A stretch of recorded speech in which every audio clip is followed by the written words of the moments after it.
Good day everyone, I'm Catherine Rose Asarola, and today's video we're going to discuss the two chapters, which is the chapter 9, Managing Price with Future Markets, and chapter 10, Strategic Price Setting. The future contracts are very good prediction of events, and future markets are useful for agricultural purposes as well. As this chapter describes, they provide accurate forecasts of future agricultural prices and allow producers to lock in the price for their crop long before the crop harvested. So now, what is really the future contracts? Future contracts are a highly standardized form of forward contracts that trade on an organized exchange center that specify a particular good delivery date, delivery mechanism, and exchange price where the payment to inform the buyer and seller is divided by the exchange and where the agreement is backed by a good faith deposit called a margin. There are future contracts for numerous types of agricultural products from wheat to pork bellies to milk. Future contracts even exist for non-agricultural commodities like natural gas and foreign currencies. For every contract exchange, there is a buyer and seller. And here is how the future contract works. Suppose that I risk live cattle and Finn purchase live cattle for a beef processor. It is currently October 17, 2022, and I plan to have a large grove of cattle ready for slaughter in February 2023. Coincidentally, Finn planned to purchase cattle in December. Neither of us wish to wait until December to set the exchange price. We wish to set price now. I call my future broker and inform here that I wish to sell 1 February cattle future contract in a certain price range. Pim also call here broker and inform here that Pim wish to buy 1 February cattle future contract in a certain price range. And both of our brokers send a representative to the trading floor reclam to make the exchange. If the price range overlaps, I seal the future contract and Pim purchase the future contract at a price negotiated by the broker's representative. Suppose the negotiated price is $84. By sealing 1 February cattle future contract, I agreed to deliver 400,000 pounds of live cattle on February and receive $84 for the sale. By purchasing one contract, Pim agreed to accept delivery of 40,000 pounds of live cattle in February, and Pim pay $84, and this is the future contract is simply a standardized forward contract. It allow us to set a buying price and one to set a selling price in advance of the actual exchange. There are also offsetting happen in the future contract. The offsetting transaction can mean closing a transaction or taking another position on the opposite direction to cancel the effects of the first transaction. Up to the point, people who sell future contracts actually deliver the product at a delivering point. But in reality, less than 1% of the buyers and sellers deliver or accept it. This is referred to as offsetting one's future contracts. Now, let's proceed to the speculating in future markets. Speculating in future market, it is when one sells contract anticipating the contract price will fall. They take a long position in the future market. Conversely, if one thinks price will rise, they take a long position and purchase contract in hopes of making money. This brings up an important point. If one knows the direction of future prices, they can make profits by trading future contracts. This is speculation, much like trading stocks based on information about whether stocks price will rise or fall. Indeed, speculation comprises a large component of all future traders. Some people make their living speculating on the future market. There are also hedging in future market. Hedging is the buying or selling future contracts as protection against the risk of loss due to charging prices in the cash market. So the example of it is in April, a corn farmer soon began planting. The corn will not be harvested until December. He consulted the future market and find the price of a December corn future contract is $2.60 per bushel. So this is the best prediction of December spot price. The price is based on all the information available at the present time. Before December, many things could happen to change the price. Lots of rain will lead to a good harvest and lower prices. There are also hedging in agriculture for sellers. It is where the hedge locks in the price by taking the opposite position in the future market. Sell to what he has and buy in the cash market. In this part, we refer back to our corn farmer. It is April and she will soon plant her corn to be harvested in December. The price of a December corn future is $2.60 and the farmer wishes to lock in the price by hedging. To hedge, the corn farmer should sell December corn future contract now. At planting in April at the $2.60 price, one contract refers to 5,000 bushels.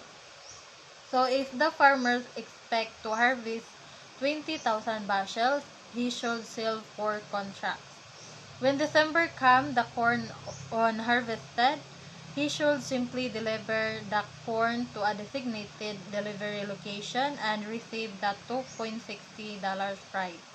But this incurs transportation costs. Instead, he could offset by buying 4 of those same contracts. This relieves her of any contract obligation, and she can just sell the corn at a local spot market.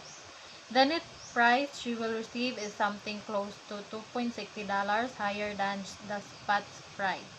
Whereas, if she loses money, she receives something less. Notice how the hedge works. High corn prices are good for the corn farmer and low corn prices are bad. The farmers hedge by selling corn contract at planting. If corn prices fall, she receives a lower spot price but makes money from her futures in the future market. Hedging by selling corn future is like betting against your football team. It makes you money in bad times but loses your money in good times. In agriculture for future buyers. A buying hedge is a transaction a company engaged in manufacturing or production will undertake to hedge against possible increases in the price of the actual materials underlying a future contract. This strategy is also known by many names, including a long hedge, input hedge, purchaser's hedge, and purchasing hedge. Hedging in practice is hedging occurs almost everywhere. For example, if you buy homeowners insurance, you are hedging yourselves against fires, break-ins, or other unforeseen disasters.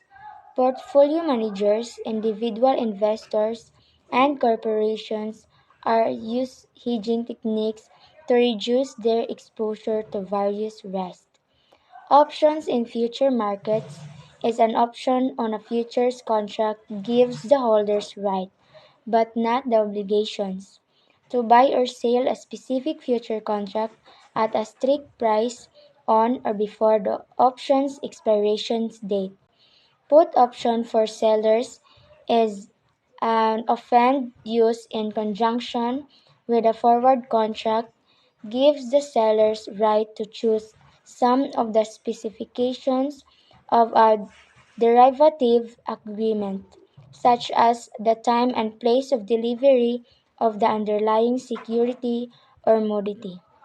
Call option for buyers is in commercial contract, a buyer's option is an agreement between a vendor and a buyer concerning the price and specifications of a product over a specified period.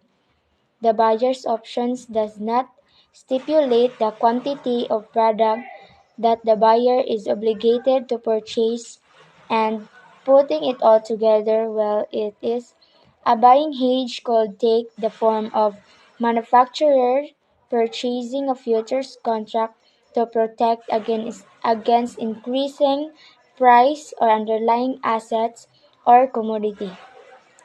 In practice, hedging occurs almost everywhere. An option on a future contract gives the holders right but not the obligations to buy or sell the specific future contract at a strict price on or before the option's expiration date. And a seller's option, often used in conjunction with a forward contract, and a buyer's options is an agreement between a vendor and a buyer concerning the price and specifications of the product over a specified period. So first, one-shot price setting game. It is all about establishing a reputation for being unkind. To entrance can enhance long-term profit. It is costly to do so in the short term, so much so that it isn't optimal to do so in a one-shot game. So the second topic would be repeating price setting game. So it's all about competitive, fast, and thoughts-provoking. The game empowers students to manage one of two firms in a Batra Dipoli as they set their prices to maximize profit. So this is all about the repeating price setting game. So the next topic would be the trigger pricing, a pricing strategy in which a company set the price of a product relative to an index value, which a time frame in which buyer can purchase the product for this price rather, if the index-based price reaches an acceptable level. Next is low price guarantee. So a low price guarantees may be defined as a policy where a seller posts an offer price and guarantees to match or beat any lower price found in the market. In general, there are two ways in which sellers communicate their refund policy. So next is Nash equilibrium. So it is represent an action profile for all players in a game, and it is used to predict the outcome of their decision making. And also in interaction. It models a steady state of combination of strategies of all players in which no player can benefit by unilaterally changing in strategy. Next is the Carnot model in laboratory. So, in oligopoly, assumes that rivals firms produce a homogeneous product and each attempts to maximize profit by choosing how much to produce. So next, the Carnot model for imperfect competition. To be more specific, one of the firm chooses the volume of outputs maximize the company's own profit. Then the second firms, assuming that the level of the output of the first firm remains unchanged, determine its own output, aim for maximizing profit. So lastly, beating the Carnot model. So the Carnot model provides results which are some importance to individual economics.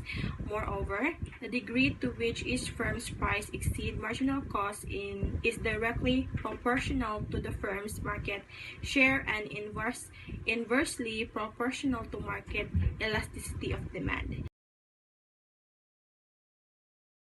Four outcomes of oligopolistic competition.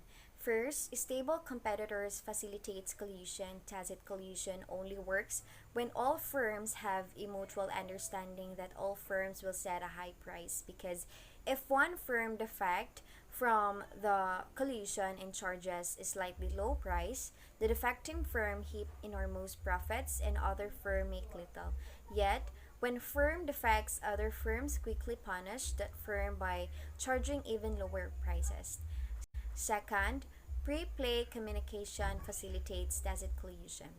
Consider again out price setting games, but suppose you and your competitor are allowed to communicate prior to playing because nothing in the game has really changes, and if played only once, the dominant strategy is both defect and set low prices. However, experiments have shown that when the players are allowed to communicate, they are more likely to collude because people simply trust each other more once they get to know each other and feel more guilty defeating against someone they know. And the best way to firms to collude is to simply meet each other, talk, and agree what prices to set. Third, experience facilitate tacit collusion. This may not be surprising, but the more experience one has in game like the pricing setting games, the greater the likelihood of collusive outcome. It's a simple but implication is important because that firm should drone one experienced employee to help with price determination. Employee who have spent years setting prices and learning how competitors react are more likely to produce a collusive outcomes. Lastly, firm homogeneity facilitates tacit collusion. Firms' homogeneity describes the extent of which firms are alike. Because if firms are alike, we say that firms are homogeneous, whereas if firms display many unique characteristics, we say they are heterogeneous. Firms can differ in many ways because they may have a unique brand, sell differentiated products, or have different products costs. The use of advertising to target specific consumer groups also leads to firm heterogeneity. The more homogeneous or the more alike firms are, the easier for them. Limit pricing refers to the pricing by incumbent firms to the debtor or inhibit entry or the expansions of French firms. Limit pricing is a good strategy because it considered as illegal in some jurisdictions and may not be effective in keeping out a determined market entrant over the long term.